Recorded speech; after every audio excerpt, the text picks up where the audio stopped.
Hi everyone, welcome back to my channel. This is Radhika. How are you all? Hope you all doing well. So ఇక్కడ నేనైతే goat head curry prepare చేస్తున్నానండి. అదేనండి తలకాయ curry prepare చేస్తున్నాను. So నేనైతే pressure కుక్కర్లో cook చేస్తున్నానండి.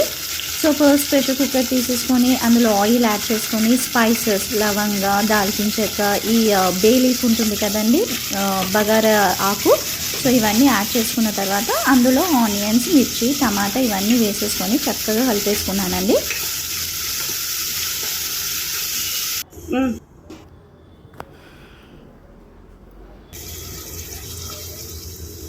తర్వాత ఇందులో కొంచెం టర్మరిక్ పౌడర్ యాడ్ చేశాను.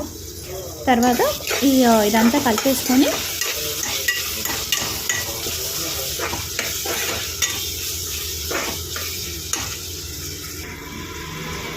జింజర్ అండ్ గార్లిక్ పేస్ట్ కూడా యాడ్ చేయాలండి. బాగా కలుపుకోవాలి ఇలా వేసేసుకొని.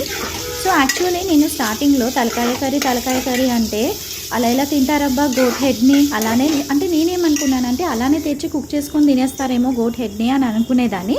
సో ఇలా పీసెస్గా ఇస్తారని అస్సలు తెలీదు నాకు. తర్వాత మా వదిన ఉండేటప్పుడు చూశానమాట. అప్పుడు అర్థమైంది నాకు, ఓకే గోట్ హెడ్ అంటే ఇలా పీసెస్ లాగా ఇస్తారు అని అప్పుడు అర్థమైంది నాకు.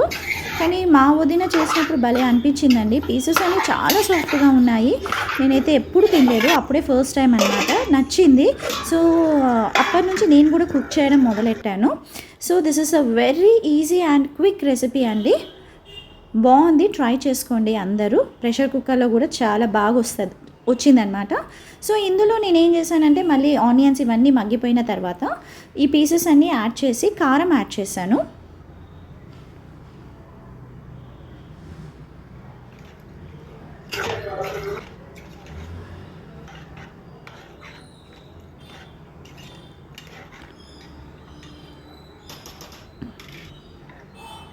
నాకు ఇక్కడ కారం సరిపోలేదండి, అందుకని ఇంకొంచెం యాడ్ చేశాను అనమాట. అండ్ ఇది వచ్చి ధనియాల పొడి అండి. ఇది నేనే ప్రిపేర్ చేసుకుంటాను. కొన్ని లవంగా దాల్చిన చెక్క ఇవన్నీ కొన్ని స్పైసెస్ ఇలా యాడ్ చేసి నేను ప్రిపేర్ చేసుకుంటానండి ధనియాల పొడి. సో అది కూడా యాడ్ చేశాను ఇందులో. ఇలా కలిపేసుకున్న తర్వాత లిడ్ పెట్టేసేయాలండి. కొంచెంసేపు మగ్గనివ్వాలన్నమాట. ఇలా మగ్గిన తర్వాత కొంచెం ఇదైతే మీట్ మసాలా అండి, మీట్ మసాలా యాడ్ చేశాను.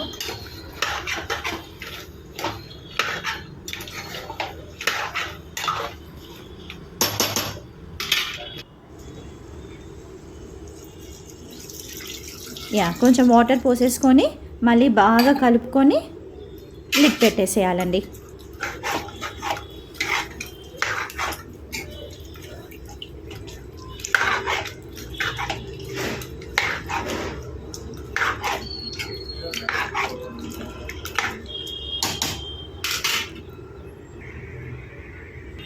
నేనైతే ఆల్మోస్ట్ ఒక 6-7 విజిల్స్ వచ్చేంత వరకు కుక్ చేశానండి. పీస్ మాత్రం చాలా సాఫ్ట్గా వచ్చింది.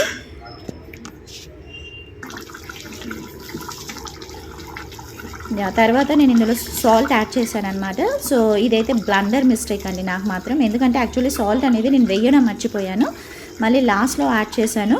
కానీ అయినా కూడా కలిసిందండి, కర్రీ మొత్తానికి సాల్ట్ కలిసిందనమాట. ఎందుకంటే నేను ఇంకొంచెం సేపు మళ్ళీ కుక్ చేశాను, ఇది అలానే దించేయలేదు. సో దానివల్ల ఇదంతా ఉప్పు అంతా దానికి పట్టిందనమాట నేను కుక్ చేయడం వల్ల. సో లాస్ట్కి మనం కొత్తిమీరతోని గార్నిష్ చేసేసుకోవాలి. సో దిస్ ఇస్ ఇదేనండి మా తలకాయ కర్రీ, గోట్ తలకాయ కర్రీ. చాలా ఈజీగా వచ్చిందండి. యమ్మీగా ఉందండి. If you like this video please like, share and subscribe.